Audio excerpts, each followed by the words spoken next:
ଆଗ ଭାଇ ଛେଳି ଫେରି ଚଳେଇ ନାହିଁ କଣ ହଉଛି? ଛେଳିଟେ ଗୋଟା ରଖିଛି ଆଣିକି ହେଲା ଆଉଟା ଚରଉଛି 4ଟା ବେଳିଆ ଆଉ।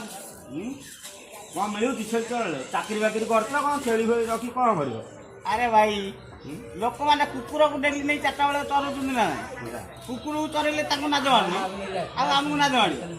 କଥା କହିଲା ଏଇ ନାଚ ସକାଶେ ଲୋକମାନେ ଆଜି ମାନେ ପଥଭ୍ରଷ୍ଟ ହଉଛନ୍ତି, ଖରାପ ଆଡ଼କୁ ଯାଉଛନ୍ତି। ବୁଝିପାରୁଛ? କଣ ଛେଳିର ଉପକାର? ଏ ଛେଳି ମୁଁ ଆଫ୍ରିକାରୁ ଆଣିଛି। ଆଫ୍ରିକାରୁ ଆଇଛି ଜାଣିଛୁ? ଏ ଛେଳି ପ୍ରତିଦିନ 1 ଲିଟର କ୍ଷୀର ଦେଉଛି। ଏଇ କ୍ଷୀରରେ ଯଦି ପ୍ରତି କପ୍ କରି ପିଇବୁ ତୋର ଡାଇବେଟିସ୍ ସୁଗାର ସବୁ ଭଲ ହେଇଯିବ। ଆମ ଗାଁରେ ଜାଣିଛୁ ମୋ ବଡ଼ ଭାଇ ଯୋଉ ବିନୋଦ ସାମଲ ଆରେ ଅନେକ ଭାଇ ସେ ଡେଲି ଏଇ ଚା ଏଇ କ୍ଷୀର ଇଏରେ ଯୋଉ ଚା ହଉଛି ସେ ଡେଲି ତା ଡାଇବେଟିସ୍ ଲେଭେଲ୍ ପୁରା କମି ଯାଇଛି। ଯାଅ ମା ଗଲାଣି ସେ ଯାଏ ଯାଅ। ବୁଝିପାରୁଛୁ? ଥରେ ପିଇକି ତୁ ଦେଖେ ଆଉ ଜିମ୍ ଯିବାକୁ ପଡ଼ିବନି। ଏ ଦେଖୁନୁ ଛେଳି ଦେଖୁନୁ କୋଉଭଳିଆ ଛେଳି ଆଫ୍ରିକା ହେଲା କାହାର ଦରକାର